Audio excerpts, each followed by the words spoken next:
Welcome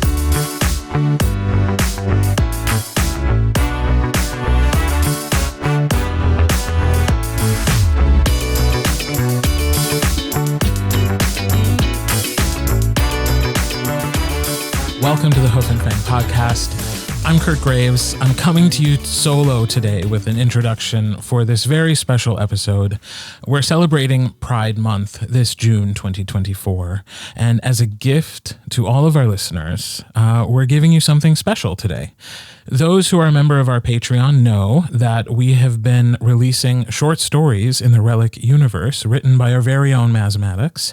And today we are releasing the audio of that first story, Simon Says Shift, in our podcast feed. You know, some people might think it's a little weird, dinosaur shifters and queer romance combining, but the more I do this work, the more I see how apt it is as a metaphor for the queer experience.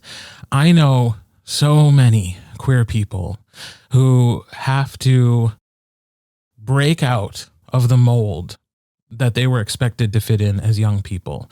They have to transform into someone who is more fully themselves and often somebody who is way more fabulous than was expected. So people turning into great, hot, gay dinosaurs? Yeah, absolutely. I celebrate that work, and we're celebrating it here today with this short story.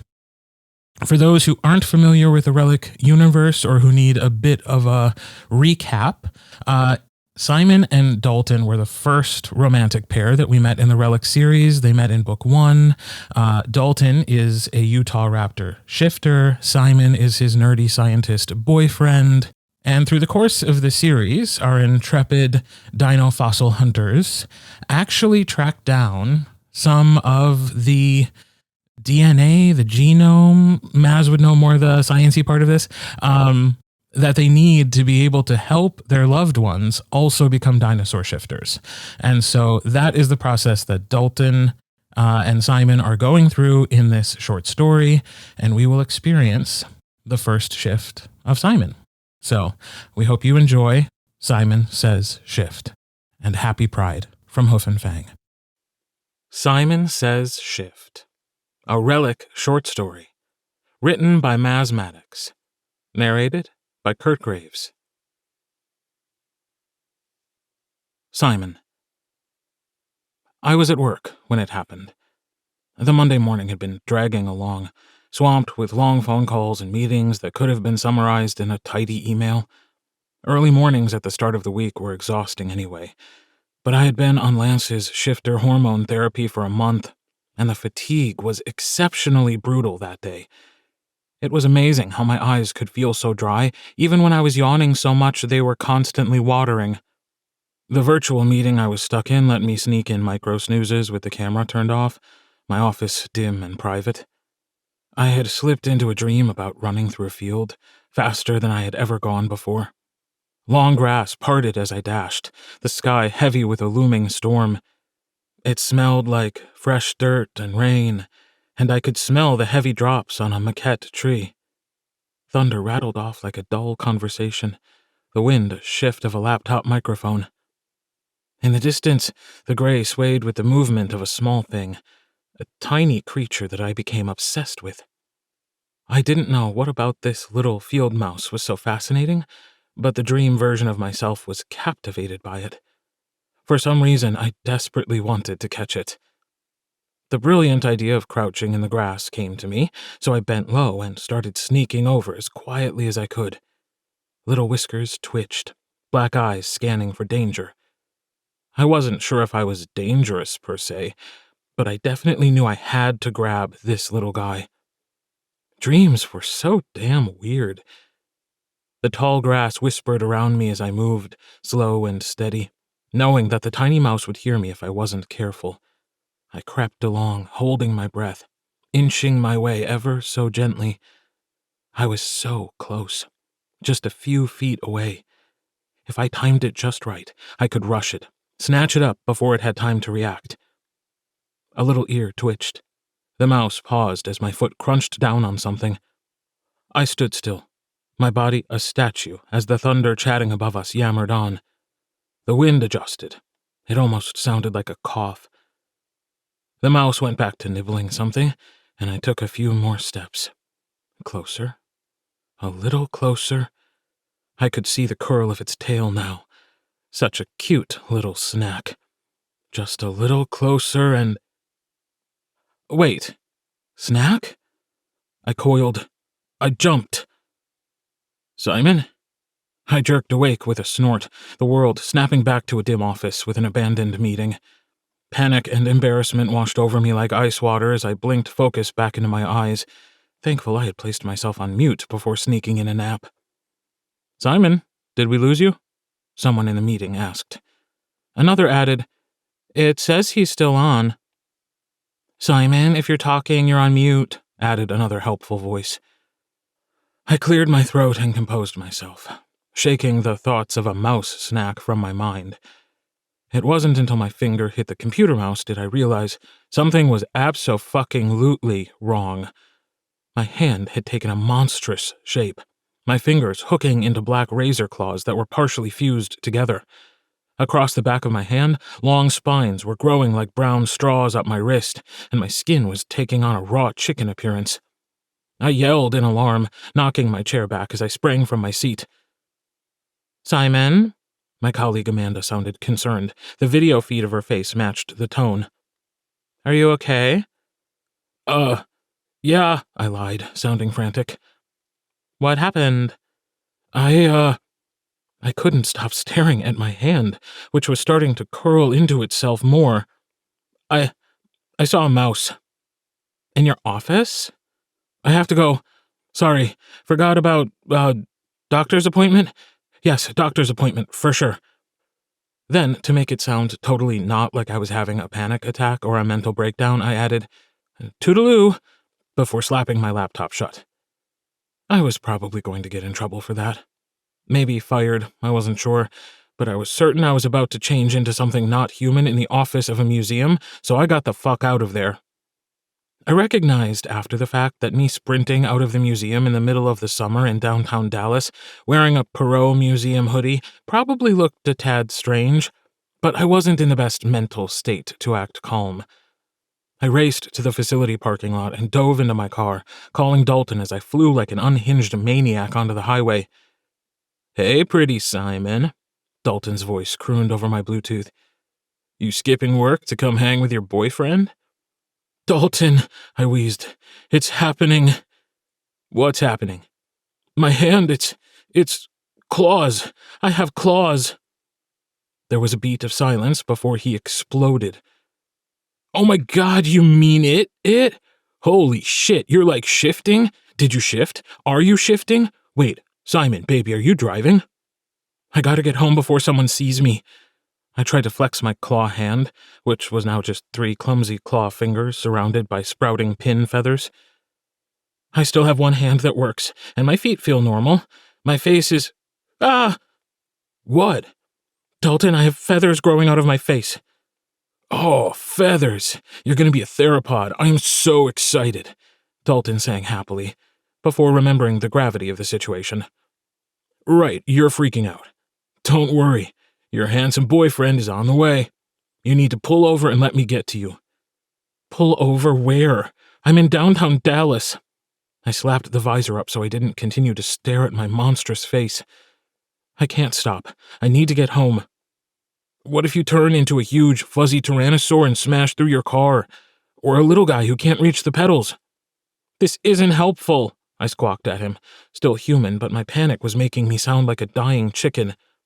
I need to get somewhere I can't be seen, and pulling over anywhere here is going to get me spotted. Okay, you're right. Just breathe with me, Simon, Dalton said, calming his own bubbling excitement to try and help me relax. The cool thing about our shifting ability is that we can control it. I don't feel in control right now. I swallowed as the long spines growing out of my arms started fluffing out at the tips. I feel like a mutant peacock. Think about your human self. You know what it feels like to be a human because you've been the cutest human alive for almost 40 years. You know what your body feels like. Bring that into your mind's eye. I exhaled, swallowing down my mounting panic as I tried to merge into traffic and summon a grasp of myself as a human at the same time. It was likely the most stressful thing I had ever done, and that was including being chased by criminals across the country. The massive, multi-lane hellscape that made up the tangle of highways near my work was a nightmare on the best days, so navigating it while in the throes of shape-shifting was a masterclass in how to get instant stomach ulcers. I focused on breathing, on centering myself around my understanding of what it was to be Simon. I was a Homo sapien, descendant from apes, and knew in my core what it meant to be bipedal, mammalian, and human. I was great at being human. I had all the trappings of a prime human specimen.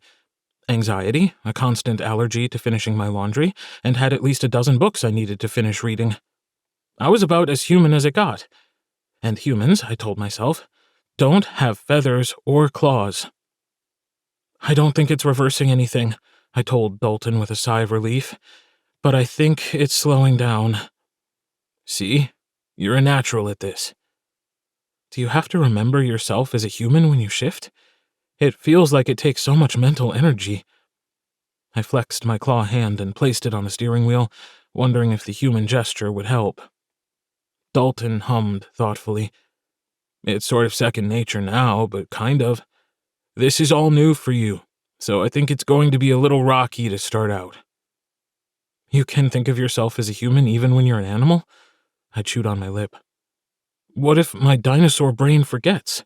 Can I get stuck? You won't forget yourself, pretty Simon. You're still there. You just have different priorities and wants. It's like you go from thinking about what movie to watch to wanting to go hunt for some dinner. I'm a little scared, Dalton. I marveled at my black claws and how they melted from my digits into a curved, deadly blade. Scared, but really excited. That's how you know it's going to be awesome. I could hear the smile in his voice, which made me react in kind. 10 minutes out, I told him, inhaling slowly. As long as I don't hit traffic, I think I'll be okay. Just keep thinking happy thoughts, pretty Simon. You got this. Yeah, I do. I allowed myself a moment of confidence, ignoring the fact that my hand was stuck in mid-shift and I had feathers trying to sprout from my skin. I had no idea what my face was doing, and I was too afraid to look, but I totally had it under control. This is a piece of cake. A total piece of cake, my boyfriend agreed with gusto. You've been through way worse, faced much scarier things, and you kicked all of those in the ass. Yeah. You're amazing, Dalton piled on the compliments. A badass, fearless. I'm amazing. That's my pretty Simon. My human, handsome boyfriend. God, you were so human and cool. Let's really focus on the human part. Tell me about your human skin with no feathers on it. I started laughing as he went on, his ridiculous way of handling the situation, reminding me of why I loved him so much. Dalton ran into everything headfirst with brutal optimism and tugged me along for the ride. He never let me go a second without reminding me how much he loved me, how highly he thought of everything I did. I didn't know what I did to deserve such a caring guy, but I was thankful each day. My marveling at how idyllic my life was helped calm my nerves, but it also pulled my guard down. I had let myself forget that I was driving in a major city and was nearly pushed off the road by someone deciding at the last second they needed to fly across a few lanes of traffic to exit off the highway. The adrenaline burst that flooded my stomach kicked off something primal, and before I could fully process what was happening, I was baring my sharp dagger teeth at a driver and hissing like a very pissed-off goose. Simon? Dalton called out. That sounded kinda dinosaur-y. You okay? This asshole. I tried to talk, but my face felt wrong. My mouth felt further away and bigger. My tongue didn't want to move around in my mouth like it was getting glued to the bottom. More feathers had sprouted from my arm as I reached up to touch my face. Or more, my snout. Dalton!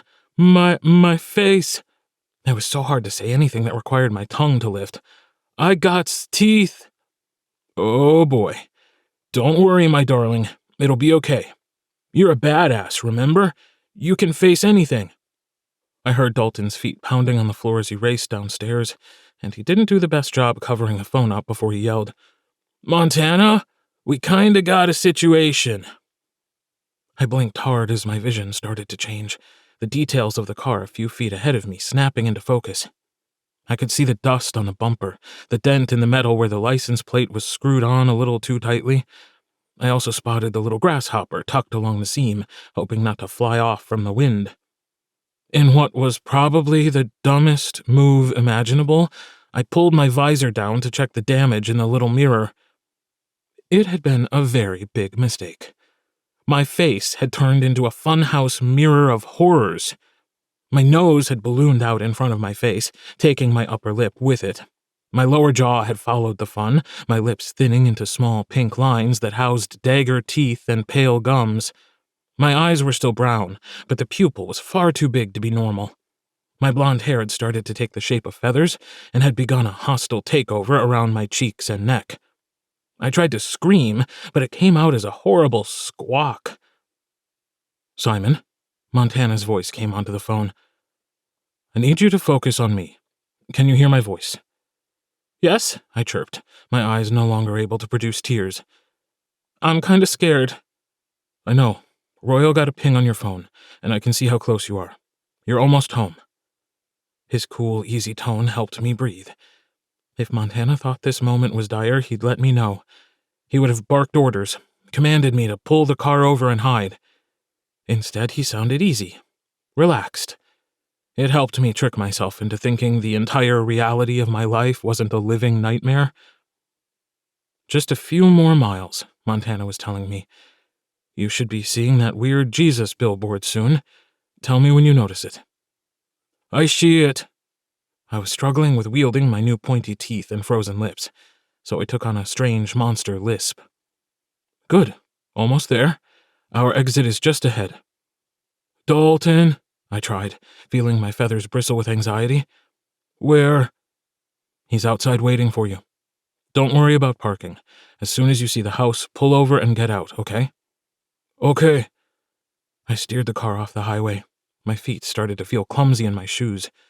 I hadn't noticed that my clothing was starting to get too loose until my belly dipped into my lap, the steering wheel rising as I began to shrink. "I get small. "You're close, Simon. Very close. Can you see the fence?" I heard him open the front door, heard the sound of the cicadas screaming their little hearts out in the Texas summer sun. "Once you see the fence, pull over." I could barely see over the wheel when the fence came into view, my feet almost falling out of my shoes when I pushed on the brake. The car rumbled and shook as I pulled it off the paved road and into the gravel shoulder, my clawed hand barely able to throw the machine into park. I could feel my body moving on the inside, my bones cracking and reshaping themselves in painless micro-changes. My muscles slid around under my skin, tendons and ligaments expanding and uncurling. My skin itched as feathers bloomed out, my senses ramping up in sensitivity the more I felt my body change. My world around me grew so big as I got smaller, the inside of my Honda so much more spacious than it was just moments ago. The smell of the engine was strong. The stinky gasoline and oil made me sneeze. The tiny cardboard air freshener I thought had lost its smell a month ago reeked of manufactured tree scent, and the candy wrapper I had tucked away in the center console still smelled like processed sugar and nuts. It was like being stuck in a torture chamber of scents, and I wanted nothing to do with any of it. Thing was, getting out of said smelly car trap was extremely difficult when you no longer had hands. What used to be two fully functional human hands with working fingers were now folded back into two flightless wings with less than dexterous clawed digits. Slapping my wings at the door did nothing, so I had to go with Plan B. I grabbed the handle with my snout, hooked the plastic handle with my sharp, serrated teeth, and pulled it hard. The door unlatched, but weighed a freaking ton. I had to resort to shoving the damn thing open with my head, falling out into the gravel while still stuck in the collar of my work shirt. My mind went into a tizzy as it was bombarded with all the sights and smells of a wild Texan landscape. The cicadas were loud in human ears, but they were bullhorns in my dinosaur form. I could hear and smell everything, see for miles down the road as I trotted out to see more of the wilderness around me. My mind had shifted from the terror of the unknown to the awe of how magnificent the world was in my new body. I wasn't worried about people or traffic or where to navigate the car. All I wanted now was to chase down each little bug I could hear scuttling around, or see what those strange smells were coming from the forest. Maybe I could eat them. Maybe they would be fast and I could chase them. I knew I could be fast, just as sure as I knew I could breathe. My feet were small and sharp, a big hooked claw on each one ready to latch onto whatever I wanted to hunt. I could race alongside something and jump onto it. I could bite it with my teeth and bring a meal back to Dalton. He would be hungry. It was lunchtime. I needed to feed my mate. My mate. Dalton. I wanted Dalton. Where was Dalton? I remembered fence. Montana had said fence. I took a few steps toward the long stretch of wooden fencing that ran along the road, getting immediately annoyed with the fabric hanging around my neck. It was stupid and smelled like the car. I hated it. I bit at it and tried to shake it loose, succeeding after it tore into tiny pieces. Vanquished. Defeated. I lifted my snout and breathed, traveling away from the smelly machine so I could try and get my bearings. I knew I was close to the house, but the concept of where was fuzzy in my mind. The vague understanding that home was near helped drive me, but I didn't know what it smelled like yet. Not with this nose, these instincts. But I was close. I knew that much. I took another couple of hopping steps, getting used to my quick, sharp feet, absently distracted by the smell of rabbit and bird and dog and mice. I smelled mice. Fat, juicy, fuzzy nuggets. They were the perfect little snacks for a growing raptor. I walked along the fence, following the delicious scent of my prey. The smell of fur was interesting, musky and warm, carrying tiny bits of dirt and leaves within the body of the scent. The wind moved the grass like brown ocean waves, the summer sun zapping all the green long ago. Within the ripples of the dead grass and swaying trees, my vision narrowed in on the tiniest movement across the fence. I could see the little field mouse racing along the wood, nimble and quick, whiskers twitching when it came to rest near a post. I crouched low, using my plumage to camouflage against the dry summer landscape as I crept closer. The mouse had tucked itself against the post and got to cleaning its ears, too preoccupied to notice death approaching. It was so fat, so juicy. My stomach growled. My teeth dripped with drool as I inched closer to my meal. I could smell that it was a male, older, alert but not afraid. He didn't know I was there yet, because I couldn't smell any fear on him. I crept in low and quiet, feet silent and fast across the dry dirt. The mouse noticed me too late, not even able to squeak in horror as my jaws snapped it up. I had never killed anything in my life up until that point, except maybe a bug or two in self-defense.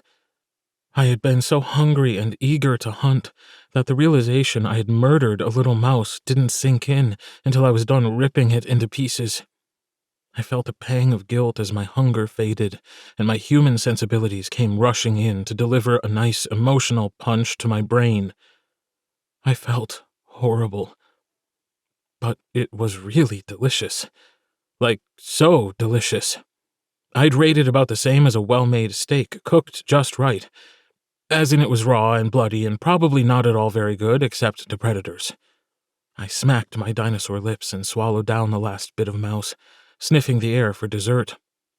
While I was dealing with the weight of knowing I just killed an innocent animal for lunch, I could go for a few grasshoppers to help pad out my appetite.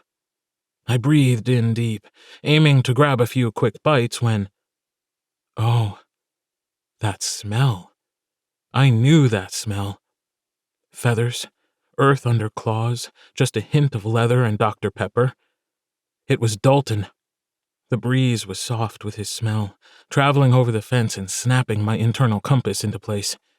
My feet kicked up into a run, and I barreled toward his smell, the world around me a hyper-focused tunnel as I abandoned my car, wallet, phone, and keys for my wild instincts.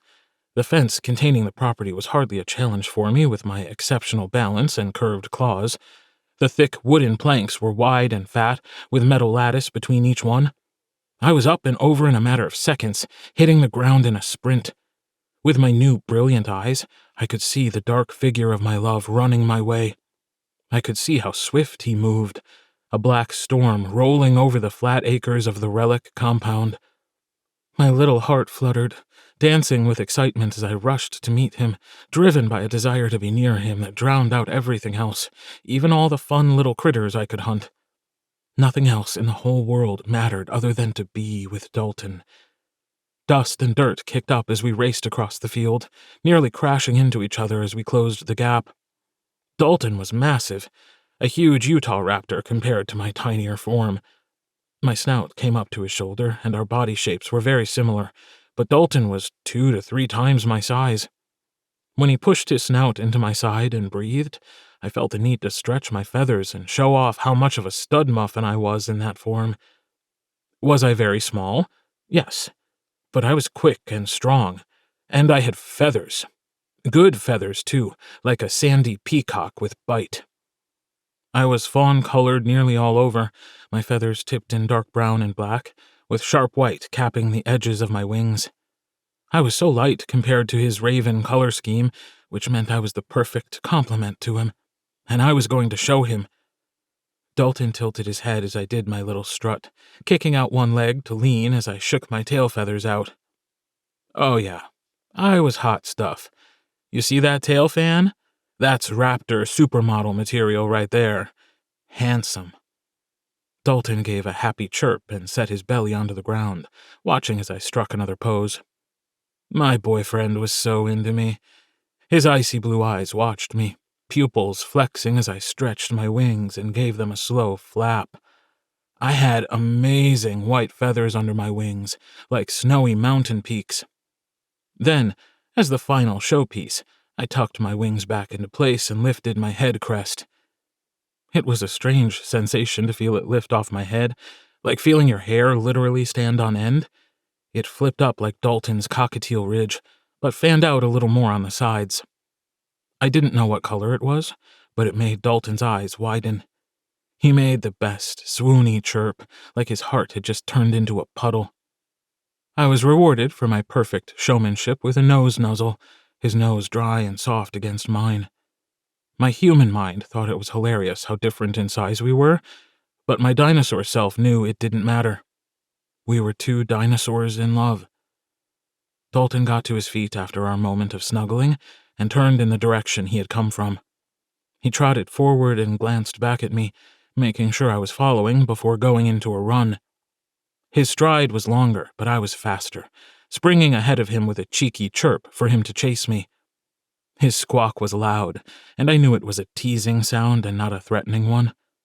I could understand his sounds now, knew what each little noise he made was, even though we were very different species.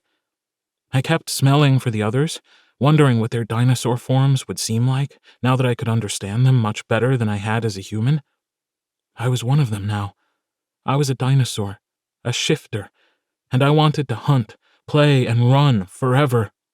I wanted to race around Montana's big feet, marvel at Baja's sail, play tag with Royal and Henry, and God did I want to hunt, so bad. I wanted to hunt so many mice for Dalton and lay them at his feet, show him how well I could provide for him. Dalton led the way back to the house, where the gang was waiting. Everyone was outside to greet me in my new body, their human forms smelling like a menagerie of soap, deodorant, and fabrics. It was jarring and a little overpowering at first, but I was too happy to see them to really care. Dalton was practically bouncing as we arrived, hopping around like he wasn't a massive, horse-sized dinosaur, but an excited sparrow. "Oh, you lucky bitch," Blaze playfully jabbed, still waiting on his own shifting abilities to manifest. "You're a funky little theropod like your boy toy." Baja rolled his eyes. "Like we needed another feathered theropod roaming around." "Don't be mad because Team Feather got another one," You smirked.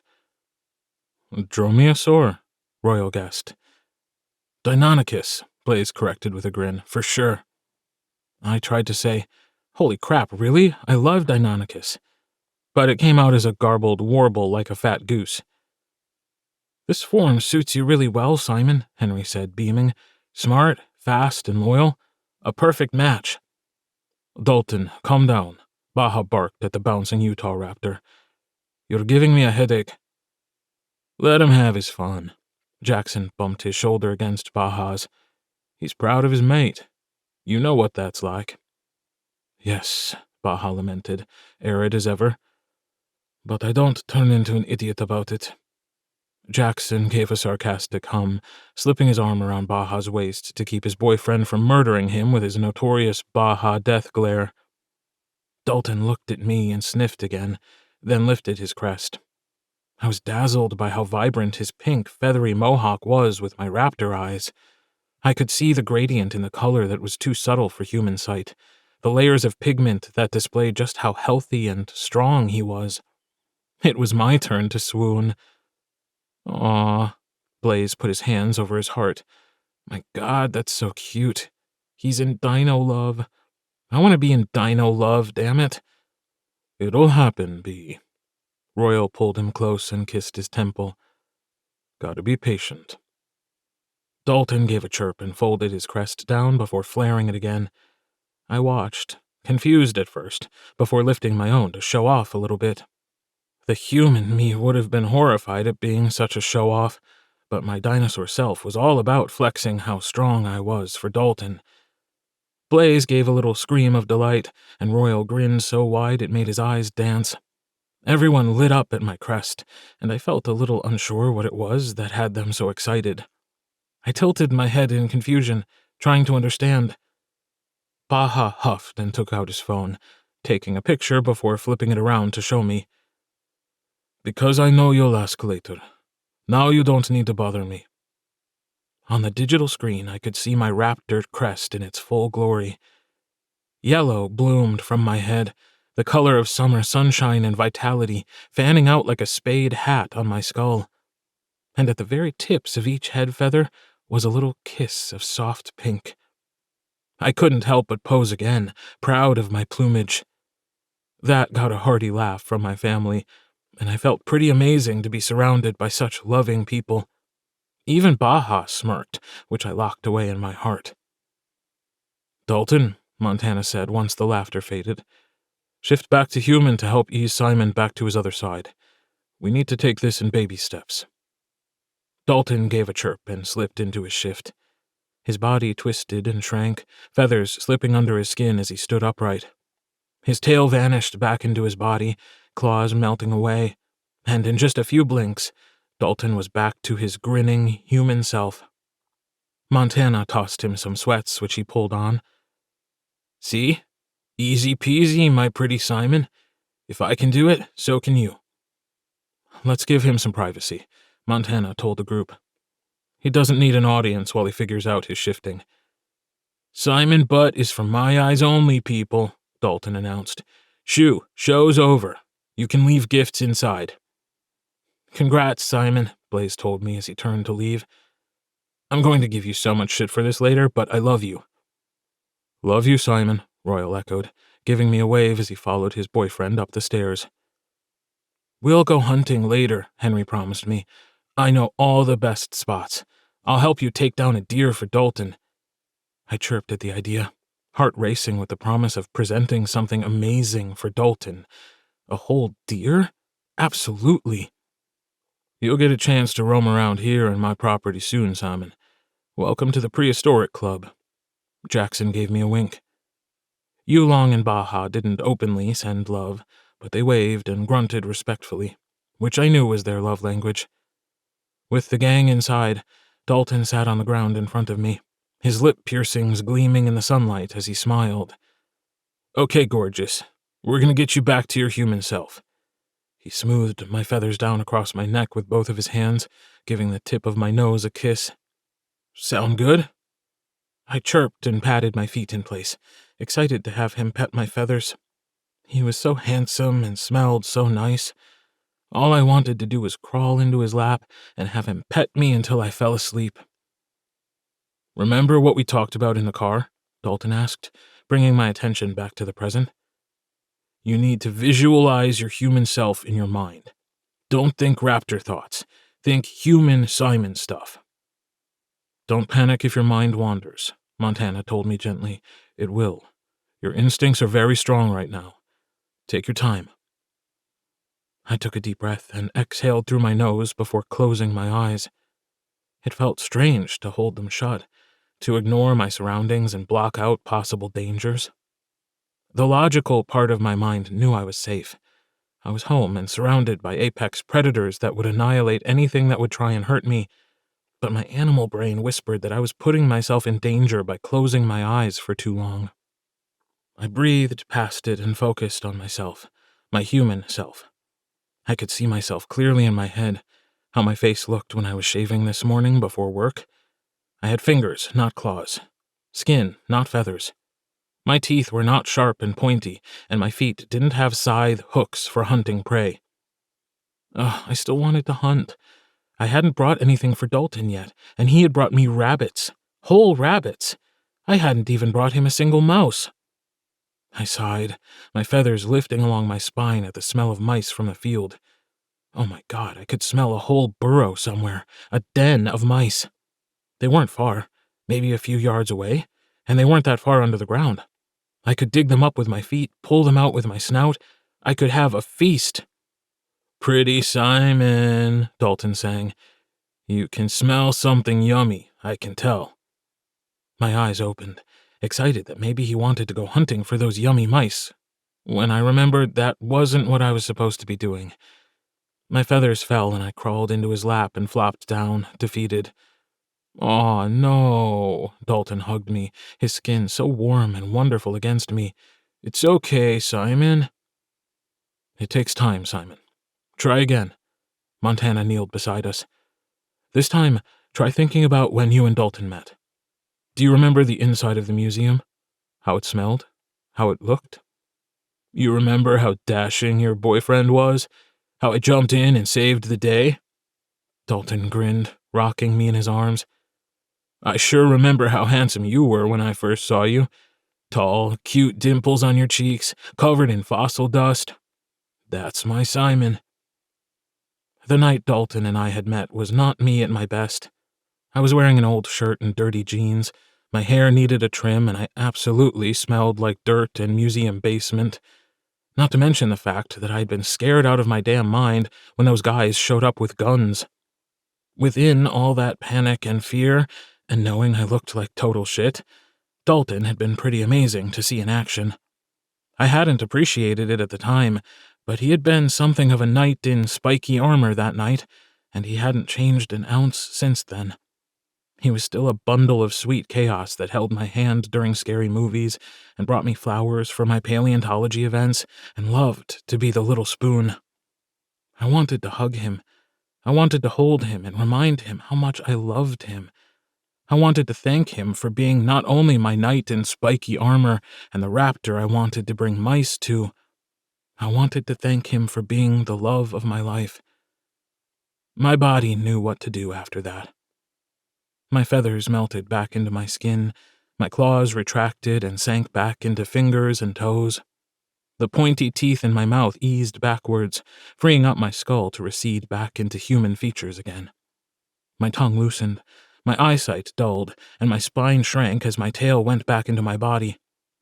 The wind didn't smell like mice anymore, but Dalton still smelled exactly the same. Dalton smiled at me in his arms, much taller than I had been just moments ago. "Hi." It felt great to smile again, to be human again. "Hi." "Welcome back," Montana told me, handing me a pair of sweatpants. "You did great, Simon. How do you feel?" "Naked," I laughed, taking the sweatpants. I ate a mouse. Do I need to go get a rabies shot?" Montana huffed a laugh. "No, you don't need to worry about disease anymore. Do you feel sore? Dizzy?" "No, I'm okay. Maybe a little tired." "I imagine so. Let's not shift again tonight. You should rest. Take it easy. We can work on shifting back and forth tomorrow." Montana looked at Dalton. "No midnight hunts. No gallivanting. Let him rest." "We won't hunt or gallivant, but I can't promise we're gonna rest." Dalton wiggled his eyebrows. "I got a naked Simon in my arms, after all." Montana rolled his eyes and stood. "Congratulations, Simon." "Thanks, Montana," I said with a smile. "For everything." He gave me a nod, leaving me in Dalton's arms. "I'm so proud of you," Dalton told me, smoothing my hair back with his fingers. "You're so pretty in both of your forms. Did you see that ridge? Those colors? Oh my God, our babies are going to be perfect." I felt my cheeks burst into flames. "You and the babies," I said around a laugh. "You know, I really wanted to bring you a mouse. I got too excited and ate it instead. I feel kinda bad." "For not bringing me the mouse? Or for killing it?" "Both." I winced. I don't like killing animals. "We'll work on curbing that then. You can learn to ignore that drive." Dalton's expression softened, tossing his arms around my neck. "You okay? Freaked out?" "No," I whispered. "I'm so happy, Dalton. I get to be a dinosaur. I get to be an immortal, badass raptor with the love of my life. You're the best thing that has ever happened to me, and I will spend the next 100 years showing you how much you mean to me." Dalton sighed as I pressed my brow against his. "I love you so much, Dalton." He kissed me like it was the first time we had ever touched, a tender, sweet thing that left my lips tingling and breath stuck in my chest. "You show me that every day already, my pretty Simon. I'm the luckiest man alive. And now, I'm the luckiest raptor, too." He smiled against my lips. "We're a dino power couple." "Hell yeah, we are." I laughed as he did, kissing him again as he hugged me tight. We sat together in the grass, listening to the cicadas sing as the sun started to set. The sky was a blooming flower of fire pastels, the heat of the day cooling as the shadows grew long. It was the first sunset of my new life, my immortal life, and I spent it in the arms of my soulmate. My mate. My knight in spiky armor. My Dalton. "Hey," I smirked at him, the summer sunset painting his features in warm oranges and pinks. "We're totally going gallivanting tonight, right?" Dalton smiled like a dinosaur in love. "I freaking love you, Simon." This has been Simon Says Shift, a Relic short story. Written by Maz Maddox. Narrated by Kirt Graves. Copyright 2024 by Maz Maddox. Production copyright 2024 by Hoof and Fang Audio.